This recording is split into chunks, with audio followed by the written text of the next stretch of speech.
Hey everyone, and welcome to the Unmodern Podcast, the podcast where we have unscripted, unapologetic, and uncomfortable conversations that affects everyday people. If you've ever had an outlook, thought, or an opinion that modern day society told you to be silent on, that you would get in trouble for, or if you've ever heard the words, probably shouldn't say that, then this is the podcast for you. My name is Alfred, a husband, father, and an adventure-seeking kind of guy who over the years has learned to have a positive outlook on life, regardless of what society throws at me.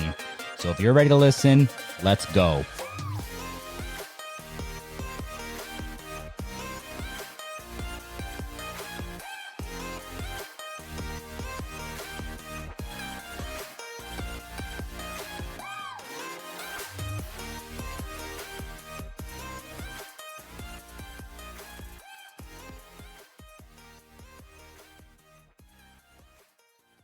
Mr. Mike Prince, second repeat guest on the podcast. How you doing today, sir? Oh, Alfred, I've been looking forward to this, brother. It's a pleasure to be on here again. It's been some time and lots has happened in between. So I'm excited to dive in, man. Yeah, so much has changed. I appreciate you so much for that first episode, diving into your personal health journey, getting into holistics and all that fun stuff. But yeah, we're going to absolutely dive into this one. I'm really excited. A lot of what we're going to talk about today, you're in the middle of doing, and I'm in the middle of wanting to do. So I can't wait to leverage your experience and what you have on the go. It's going to be a good one. I'm excited, brother. Thank you. Appreciate you having me. It's always such a pleasure to dive in because I know you don't hold back. And there's nothing I have to hold back. I love being an open book and just sharing the raw and the real because I believe it serves other people and allows us to grow in the process. I love it. I love it. We're going to dive right in here. Had some really good conversations with you over socials, got some really jarring questions that I want to dive into, give people some perspective. So to give people a little bit of a backstory, both you and I have a job, and then we have side gigs or side hustles, as some people talk about. You're in the middle of really wanting to transition and really wanting to bring your gifts to the world, and you're doing it in a great, methodical, sustainable way. I know a lot of the quote unquote masterminds on there say, rip the Band-Aid, burn the boat, so to speak. That's a little harder to do when you got wife, kids, bills. You know, it sounds great on the surface, but when there's a potential collateral damage, there is a risk there. And, you know, maybe some people would argue, you know, you have to accept that risk and that would motivate you to drive even further. And there could be some merit to that. I don't know. It's 2025. Things ain't getting cheaper. You know, we want to keep a consistent growth pattern forward and upwards. So I love how you're doing this, man. You're incorporating your side passion and your gifts with your professional. And I think it's just so strategic. I think it's so good. So I would love for you to just dive right into people and talk about that mindset of if somebody has a side hustle or a side business or even a passion project that they do for almost no money or no money at all, how do they combat those mental demons that they're fighting that I want to do this, but I have to do it a certain way? Talk to me a little bit about what kind of went through your head wanting to make this change and how you implemented successful strategies on eventually getting there, whatever your timeline is. Man, I love this question. This is a massive one because it's ever evolving for me. And yeah, as you know, I've been on this journey now for years. And in the beginning, it was exactly as you said, you know, and so was the advice from those that are already entrepreneurs are like, just jump, just do it, man, just go. But then, of course, I looked around and I'm like, well, I've got two homes, I've got two kids, I've got, right, like that's not just cool. I'll just produce X amount in that revenue. And it doesn't happen that way. Not when you don't have the knowledge built up, the expertise built up, the programs, and none of it needs to look perfect. As you've witnessed, I think that's where people get really tripped up, right? Is they're like, okay, I have to have it all or I have to have none of it. And so as I've let it unfold, I've learned really quickly that, you know, I can have it extremely messy as I go through it. I can build it as I go through it, and I can gradually implement the pieces that are going to create a foundation, essentially, right? To launch when the launch is ready and strong enough. And that's been my mindset. Has there been zero anxiousness along the way of saying, having many moments where I'm like, okay, it's time to fucking jump, Mike. It's time to jump. Just do it. No, that guy creeps in too, right? Often saying, why don't you just do it? Because there is a fine balance there, 100% of knowing you don't have an exit plan. You know, anybody with a salary knows that is a safety net for us. That is something that keeps coming bi-weekly that we know is going to pay those bills, right? And this is why I love comparing the entrepreneurial journey to the spiritual journey, because they are so closely tied. There is nothing else that is so intimate with self that pulls at us and brings us to the depths of stress and darkness and brings us to the highest of highs of love and bliss and amazing relationships, right? Because everything in our business is a reflection of our personal life. When it comes to how much money we can make, how fast we can grow, all of these pieces are our interpersonal beliefs. So, yeah, I'm getting off track a little bit there because I get passionate about this. But essentially, for me now, it's really looking at. I'm at the stage where I've served many clients, both free and just creating value in group spaces, and many paid clients now where I've proven value in what I can do, and so built that confidence with myself over the years and have tons of testimonials and all of it. So now it's literally at a strategic place where it's okay. Now, how close can we get to that income replacement to fully launch? Right. And then knowing there's going to be a next level then too, because when I'm fully committed, when I have all the time and all the power, there's going to be two things. There's going to be, yeah, fully launch and go. Nothing's holding me back anymore, but there's also no excuses anymore. And there's also no safety net of money anymore. So there's going to be that weight, if you will. I don't see it as weight. It's exciting, man, but double-edged sword there, right? So it's really exciting. That's how I've looked at it, which is I think very non-traditional, as you said. A lot of people just say leap and burn the boats and run full steam. And though that's pretty, sometimes in reality, it's not if you do that. And I know from friends that have done it as well. And every single one of them has told me that has actually done that and not just heard how exciting it sounds.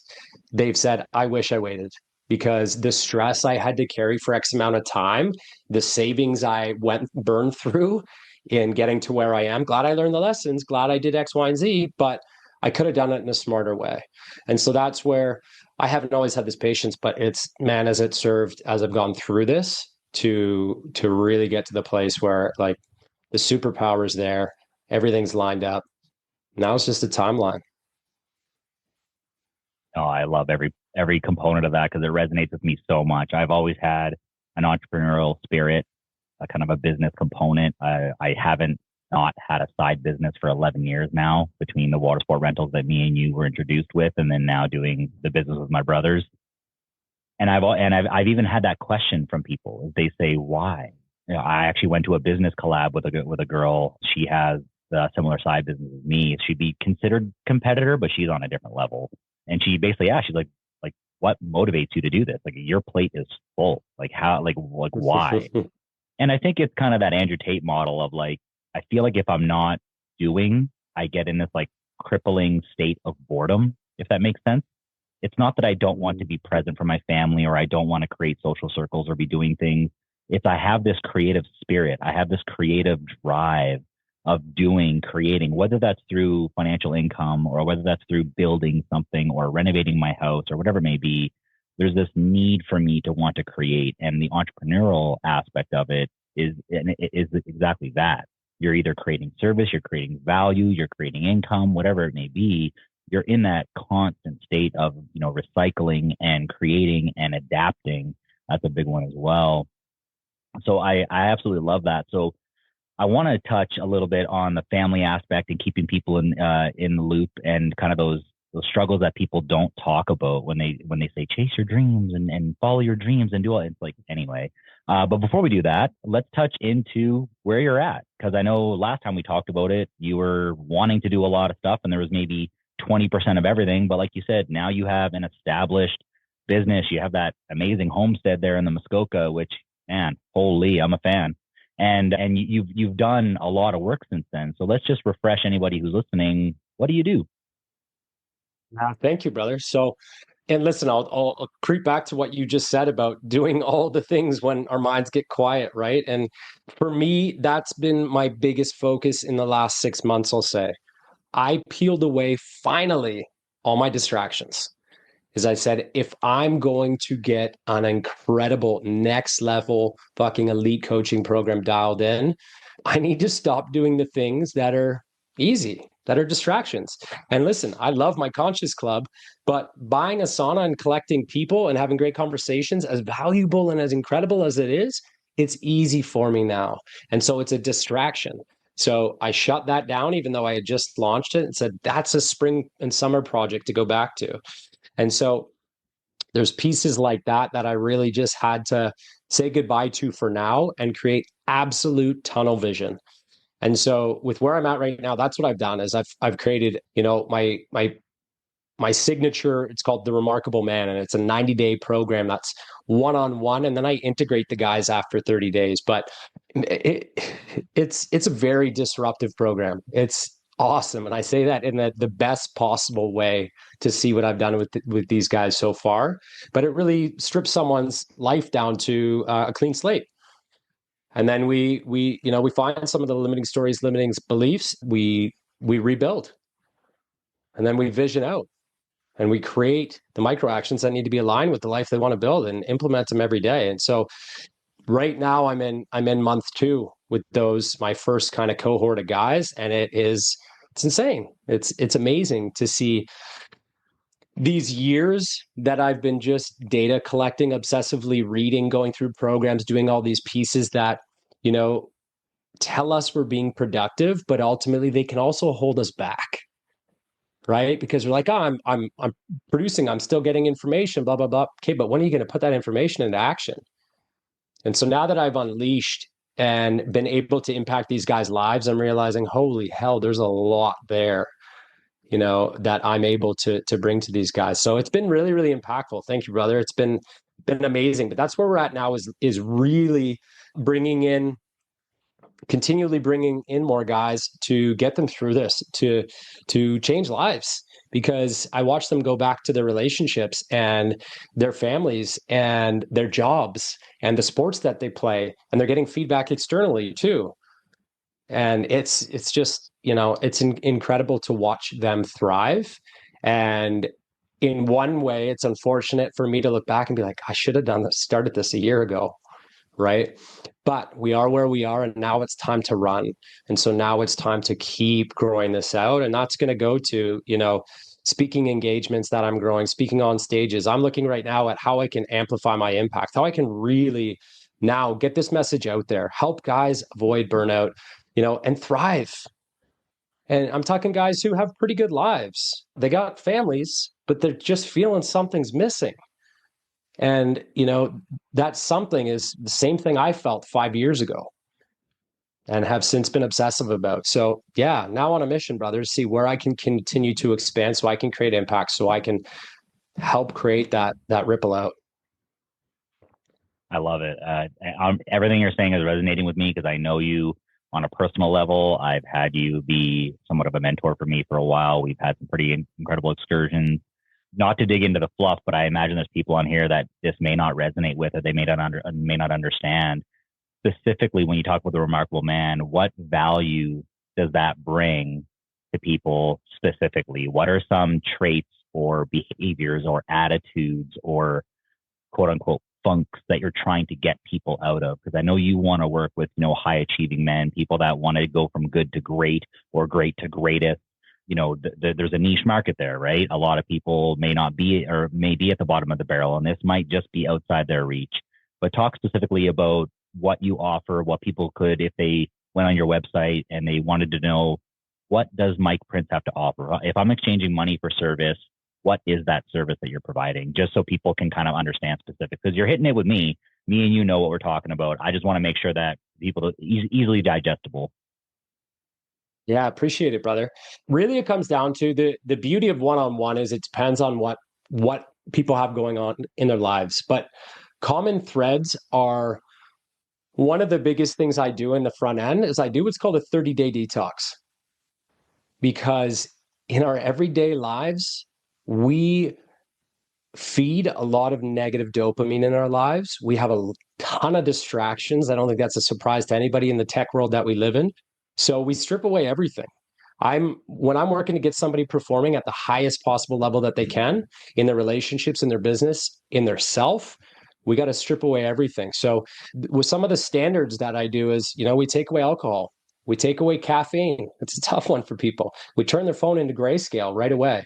So all the nice triggering colors we have in there that we're all addicted to, we're no longer picking up our phone every 40 seconds, or within a week, it starts to go away. Refined sugars we take away. No shows, no TV, no music with lyrics, no podcasts.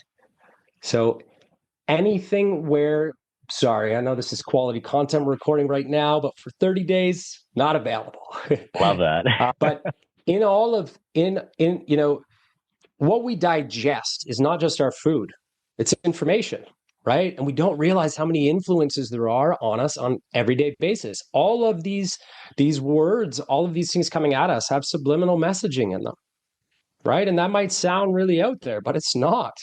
And so when we can do this with individuals, it's very disruptive for the first week, but let me tell you what happens after in week 2 and week 3. These guys get so tuned in and dialed when we're talking about their morning routines as well, making sure they're sleeping well, they're eating well. Standards of my program are minimum 4 days at the gym every single week, and we're doing check-ins to make sure they're accountable.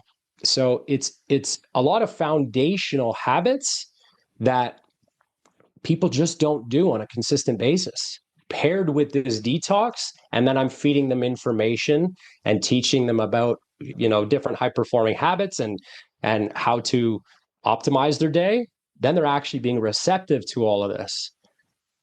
Right. So of course, breathwork's built in, meditation's built in, all of these solid routines that, again, they're not shockingly secret.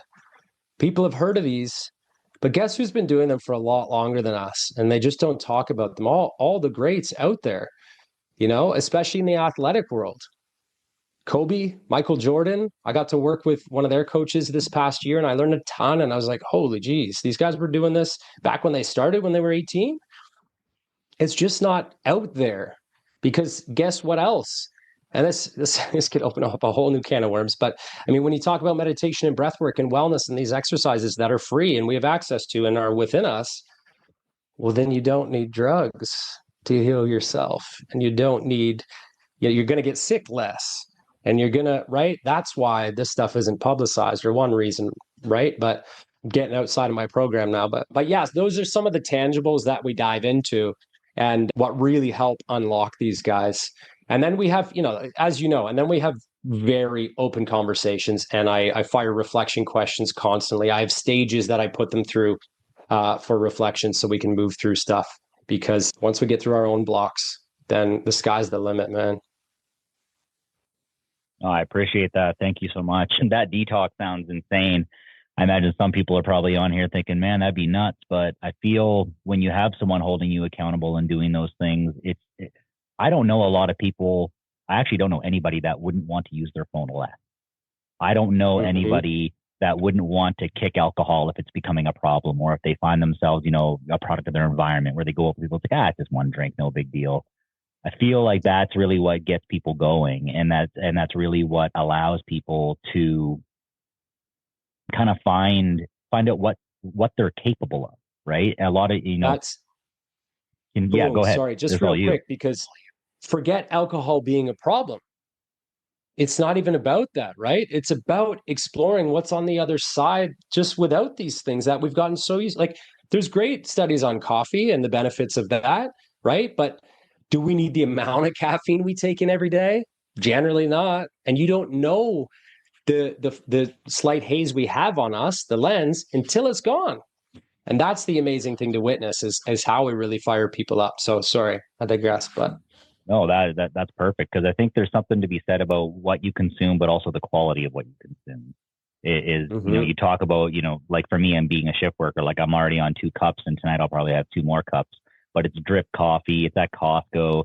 Man, when I was down in Costa Rica and I had real coffee, like I'm talking legit drip black coffee, it was very smooth.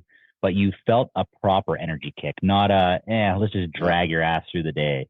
There was a purpose to it, right? It's the same reason why everything compounds. Like you can't just be on the carnivore diet and be like, well, that's going to be the fix. There's other elements to it, right? If you're over ingesting protein and getting rid of your carbs, you have to create energy in different ways, which is through movement and weightlifting. Where if you just sit your ass on the couch, you're like, weight's just going to melt off, you're probably going to have issues or not get the desired result. So what I'm getting from this and what I've learned is people might listen to what you're saying and be like, that's a lot of change. But no, there's a method to the madness. Getting rid of the technology gives you the time that you said you didn't have to go to the gym. Going to the gym will give you the energy that is going to replace the need for refined sugars, carbs, and caffeine.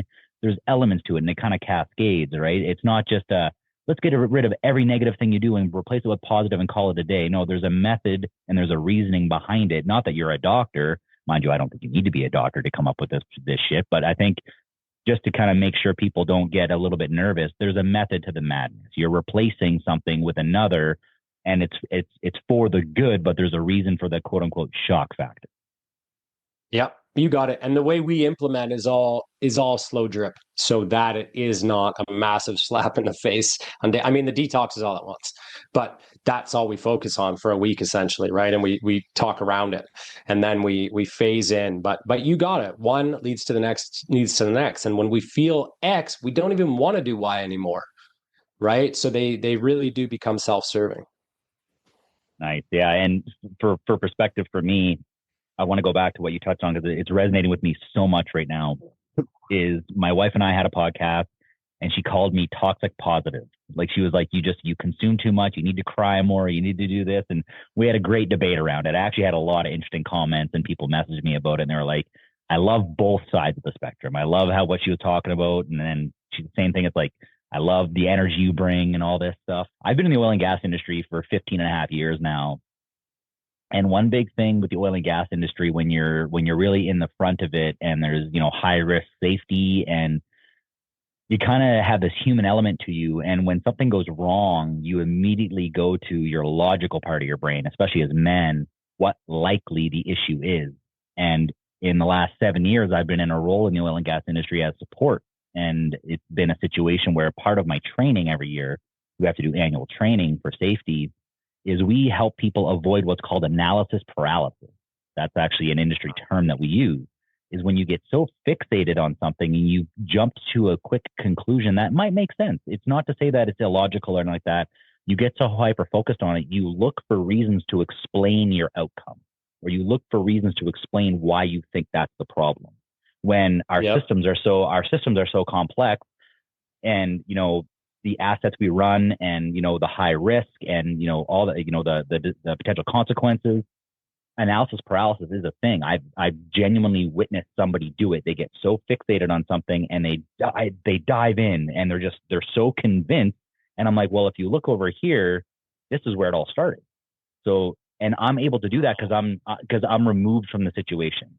I'm not there's no, well, when I look at this, you kind of made a mistake. So people have a shame. They have a that fight or flight mode where like, I don't want to be kept in the limelight. They're natural human reactions. Yeah. I look at my role right now is I coach people, or I come in with no skin in the game. It doesn't benefit me one way or the other to find the desired outcome, other than it's doing my job and making sure everyone is safe and making sure both the people that I work with and maybe we have guys in the field. What you're talking about is the exact same thing, but with people. Is you're brought in with no emotion, whether you've gotten divorced because of your alcohol addiction, or whether porn is consuming you, or whether your diet has made you gain 100 pounds, or whether you're completely unmotivated at work because of the last three things I just mentioned. Maybe it's all a problem. You're coming in with no skin in the game other than you're being paid for a service, and you're just identifying. You're looking at it from a neutral perspective, and you're just opening the curtain for them. You're not a doctor. You're not a this. You're not a that. And I want to get into credentials here right away because I basically talk about this on almost every podcast I do. But I want people to understand that when they're talking about maybe hiring somebody, a personal trainer, a life coach, professional coach, you're taking first aid from somebody who drives an ambulance.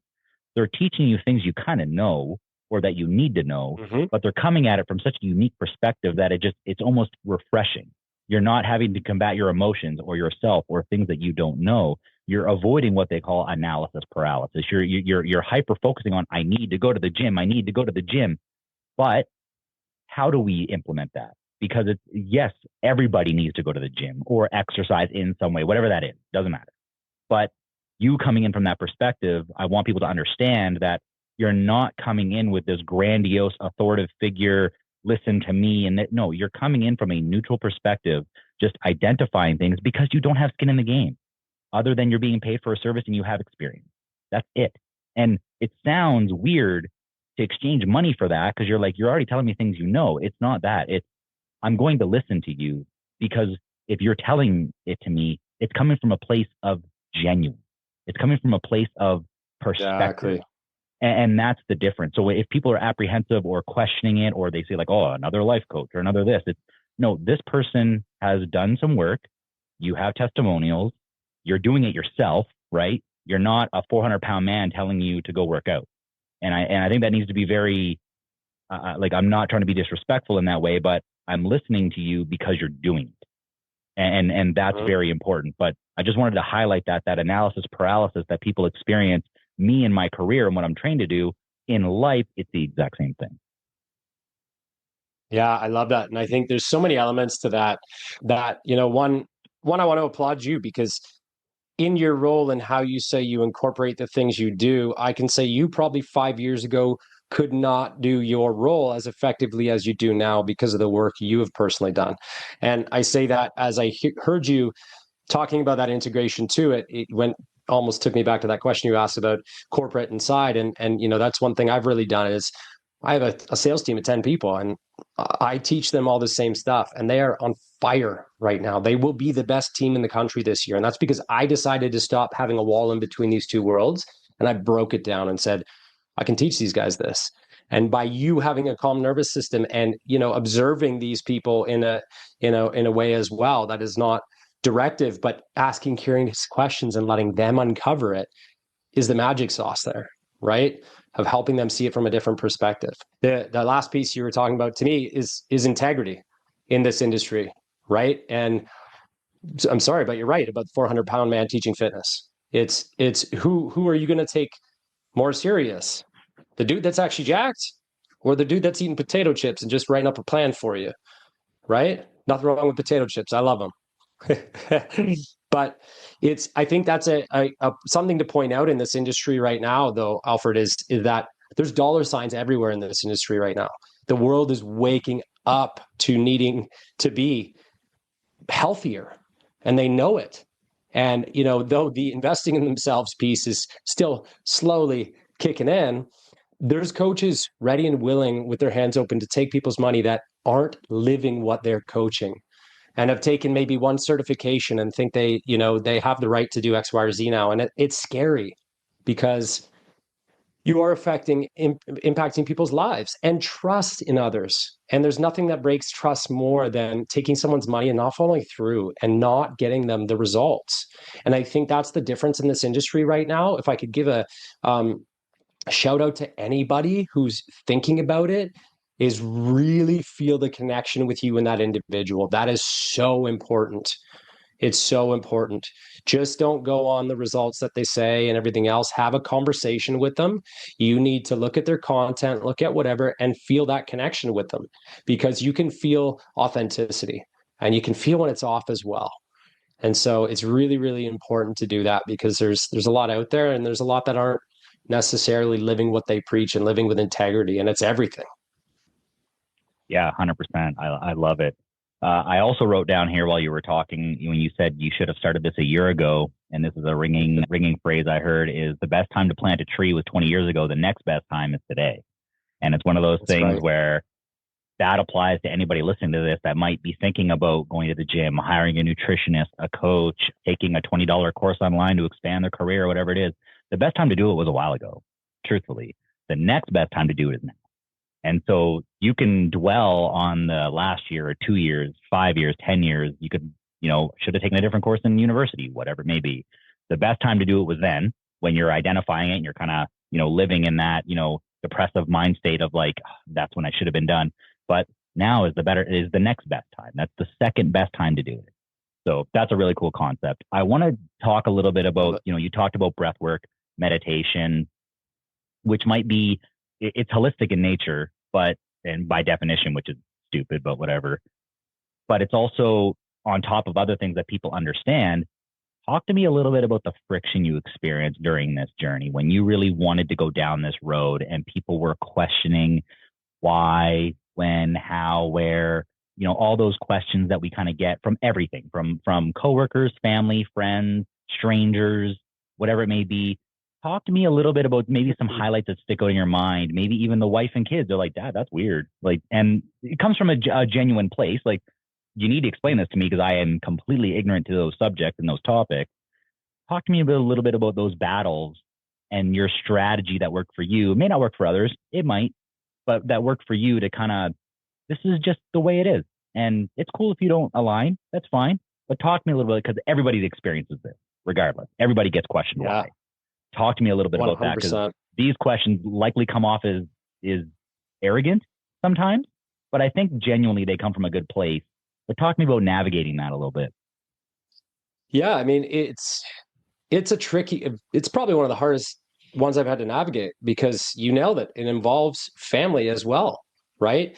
And I'll sneak back to where, where my journey started really is after I was an athlete, right? I went into the business world. I burnt myself out. I can now say I was depressed and I just didn't really know it. And so I was lacking that purpose. I was lacking finding something that fired me up anymore. I had everything they told me to chase. I had the house, the wife, you're making great money, vacations, all of the things that, you're happy, except I wasn't, and then Lyme disease came, right?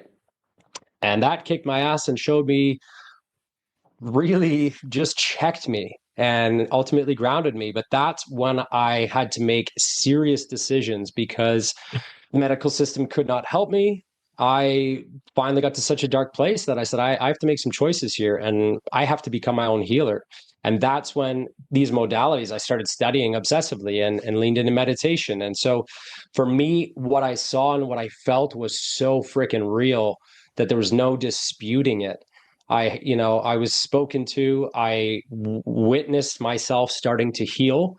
And to me, I didn't care what anybody else thought because I had to be the most selfish man in the world at that time, because if I was going to get healthier, be able to pick up my baby boys without being in excruciating pain, stop crying through the night and feel like a man to be able to protect my family again, I needed to make some hard decisions. So nobody else in the world mattered. It gave me, in my weakest state of my life, the most inner power I've ever had. And from then on, my message was I needed to share it. And so was that easy? Absolutely not. I had built a world around me that drank on weekends, that I was the hype man. You go to a party with the guy with the tequila, that was me. You know that. That was me. That was how I defined myself. My bar selection in my office, that was my pride and joy. I built my world around alcohol and partying and then making money. And got there and realized how empty it was. And so I had to really shift. I had to stop showing up at the parties. Right. And of course I got the questions, and I had to look for other things to keep myself busy and also to validate my life and my worth, because I had just looked for those external high fives of, oh yeah, Prince has brought this again. Cool. He's here. The party's hype. And they're like, no, man, that's empty. There's no value in that. So as I explored these modalities, do you want to talk about a 180 between how people knew me, then going into this deep, quiet guy that's meditating and doing breath work when half the world didn't even know what breath work was? Yeah, I had a lot of explaining to do and a lot of questions come at me. And ultimately, my answer was to show people. And first and foremost, to show people in me and my habits and my behaviors, and how I went from a dad that would, put his kids in front of the TV to a dad who would hug his kids in the morning and look out the window. And as that was observed by my wife and my family members in all the different, interactions in my life, they saw it first. And then, a lot of friends fell away, and that was okay, because more came into my world as well. because our frequencies attract. And so, yeah, when it comes to some of these conversations, though, they get awkward. We just have to be willing to say goodbye. And then, but when it comes to our relationships, that was my hardest one. As I got out of all that Lyme stuff, and this work was a whole new world for me that I became obsessed with. The first thing I wanted to do was drag my wife into it. Right? Babe, you got to feel this. This breathwork stuff's amazing. Babe, I'm doing the spiritual work and this and that and this, like nonstop. And that is unfair to do to our partners. I've since learned, or I learned pretty quick around that everybody has their own timeline. We cannot pull our significant others or friends or anybody into this work. And that's where, the most powerful thing we can do is do it ourselves and leave the breadcrumbs.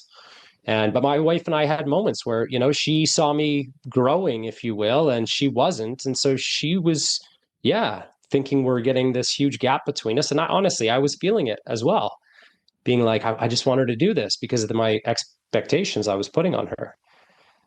Then when I realized the only thing I could do to truly, if I wanted her to grow and feel comfortable and safe to do so, is give her love and space to do so.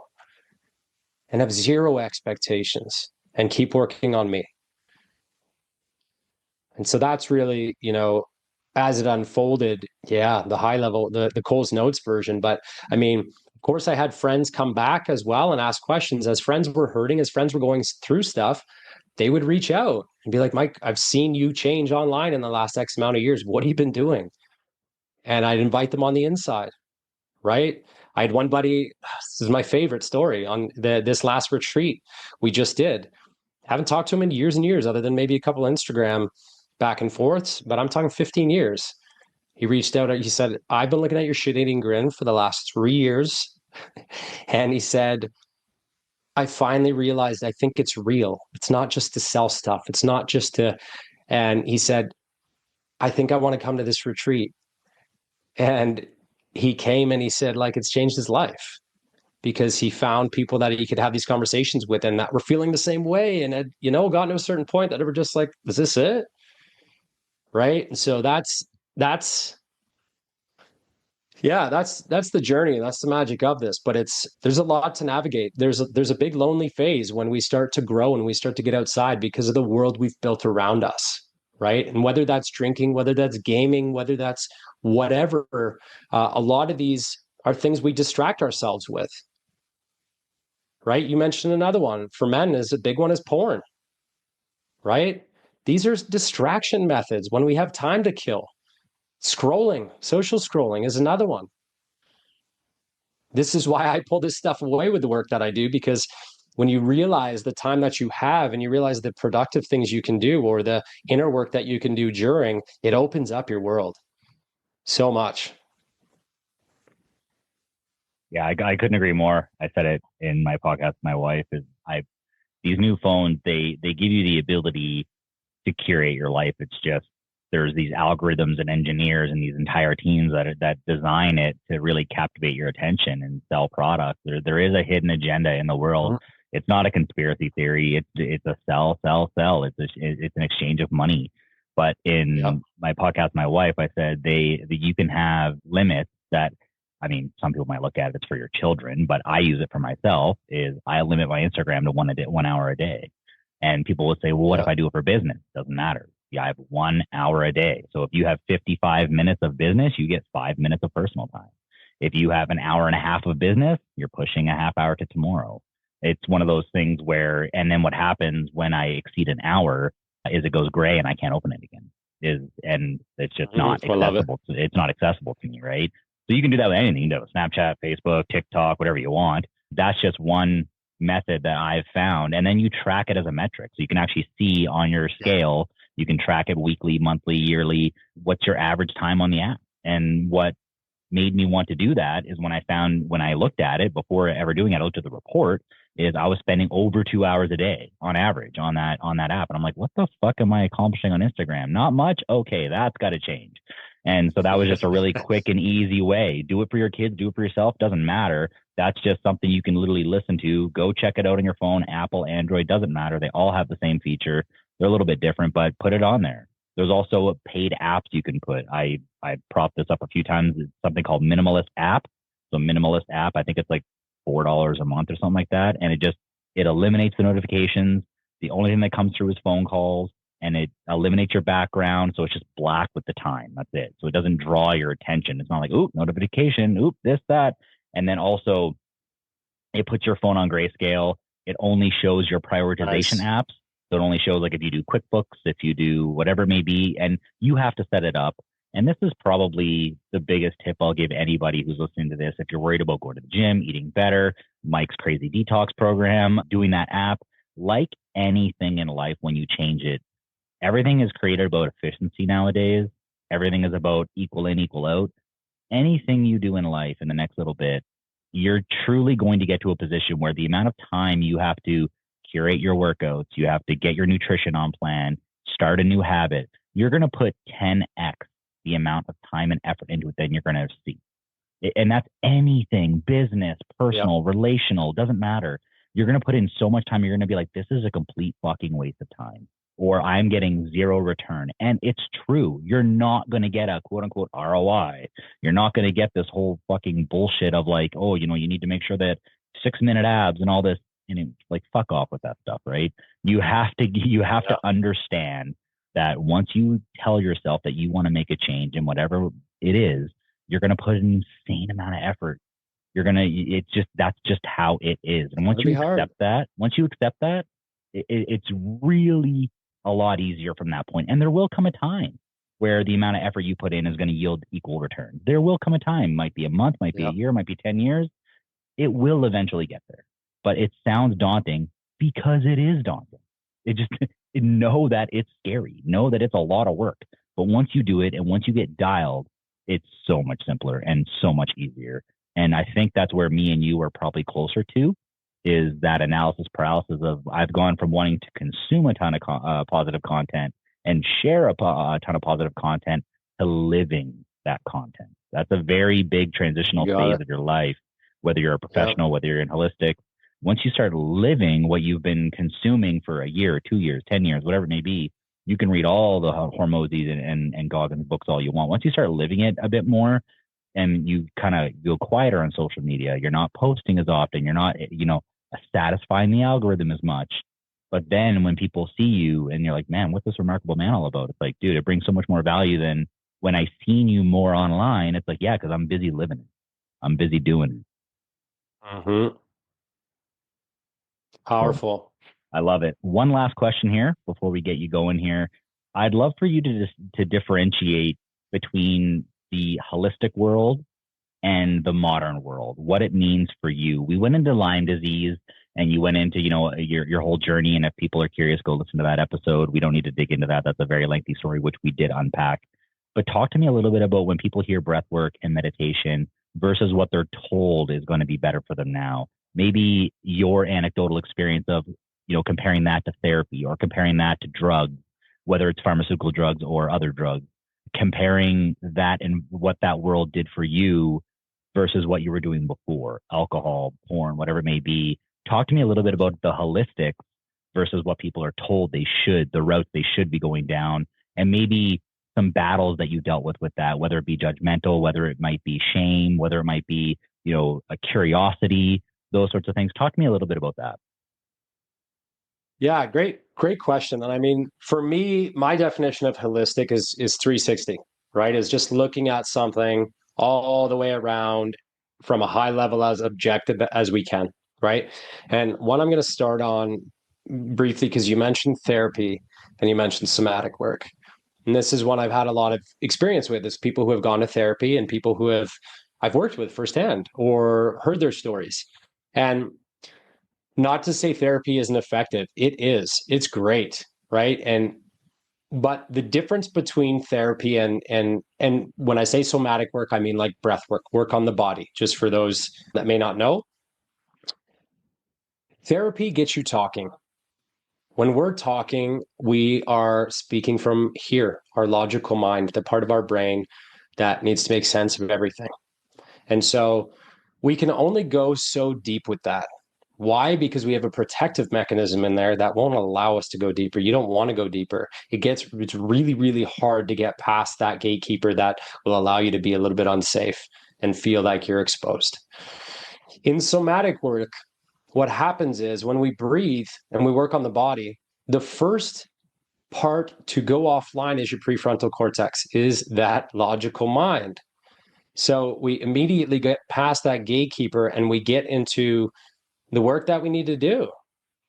And this is why I've heard and I've witnessed, some people who have done years of therapy in one hour breathwork session or 2 hour breathwork session, they've done more than in 5 years of therapy.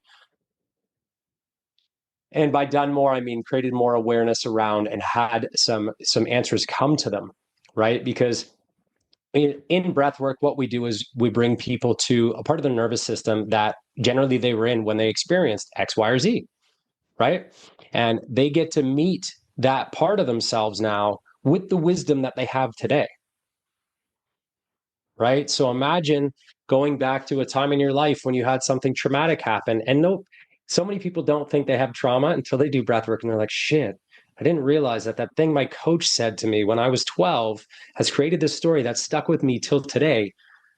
And right, like it doesn't need to be this crazy, insane trauma, but that's, to me, that's the the big difference between the two. And I think holistically would be looking at both of them and the value of having that somatic experience. And a lot of therapists and psychotherapists today, I know a lot of them are using breathwork now because it helps get there quicker.